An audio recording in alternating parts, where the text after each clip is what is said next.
Hello everyone and welcome back to another episode of the Max AC channel.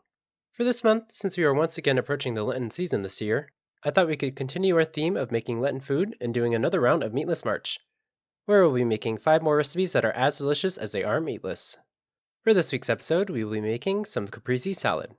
For this recipe, you will need 1 pound or so of ripe tomatoes, 12 or 16 ounces of fresh mozzarella, 1 bunch of fresh basil leaves, 2 to 3 tablespoons of olive oil for drizzling, some salt and pepper, and if you wish, you may use 2 tablespoons of balsamic glaze, which you can buy from the store, or I'll show you how to make it with normal balsamic vinegar.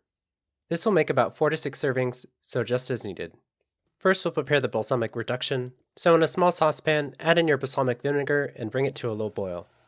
Then reduce the heat and simmer, stirring often, until the vinegar has thickened and reduced to your desired thickness, about 8 to 10 minutes. The balsamic reduction will also thicken some more as it cools, so I would err on the side of slightly runny, but reduce it to whatever thickness you prefer. While we wait for this to cool, or if you're using pre-made balsamic glaze, we'll prepare the rest of the ingredients. So for your tomatoes, give them a wash and then slice them into 1/4 inch thick slices. And if needed, slice your mozzarella into 1/4 inch thick slices as well. Then for your basil, pick the leaves from the thicker stems, leaving them whole or ripping the larger leaves into smaller sizes if desired. Once your balsamic glaze is cooled and ready, on a serving plate, arrange your tomato slices, mozzarella slices, and basil leaves so you can see every layer. Then season generously with salt and pepper, drizzle the salad with your olive oil and balsamic vinegar, and with that, your caprese salad is ready to eat.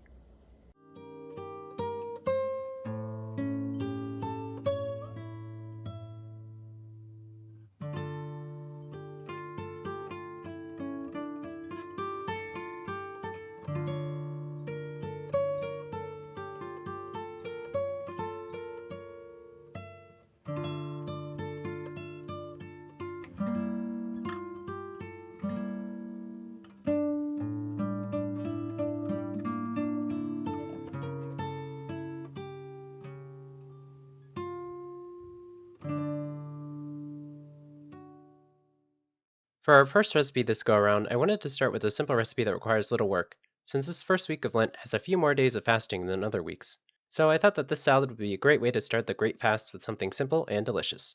Speaking of the Great Fast, members of the Eastern Church as well as Eastern Catholics actually start the Lenten season on the Monday before Ash Wednesday, called Clean Monday, which actually happens to be today when this video is coming out. These Christians tend to have more strict fasting rules, so technically, since mozzarella is a dairy product, they aren't allowed to eat this meal for Lent. But if you substitute it with vegan cheese or avocados, it should be fine to eat for Easter Lent. For any extra balsamic glaze, you can use it for drizzling on other salads or other vegetables. And it goes well on pizza, especially margarita pizza, which uses the same ingredients in the salad as toppings. Speaking of which, along with the salad, there are a ton of other recipes that you can serve this meal with, such as pizza and pasta to make this a full Italian meal. You could also just serve it on some bread to make a delicious caprese sandwich. Although this is more of a summer dish, you should be able to get these ingredients fresh relatively easily in most grocery stores any time of the year. But usually this salad is most popular in summer, since that's when the tomatoes and basil are normally grown. But regardless of when you make it, this salad is a great way to bring some summer freshness to your day and is a light and refreshing meal to enjoy during Lent or any other time of the year. Anyway, I hope you all enjoyed the video. In the comments below, let me know how it went if you decided to make it, and let me know if you have any questions or if there's anything you want me to make next. Like this video, share with your friends and family, and subscribe to this channel for more episodes of the Max AC channel. And remember, if you want to stay cool in the kitchen, turn your AC to the max and watch the Max AC channel. Yum.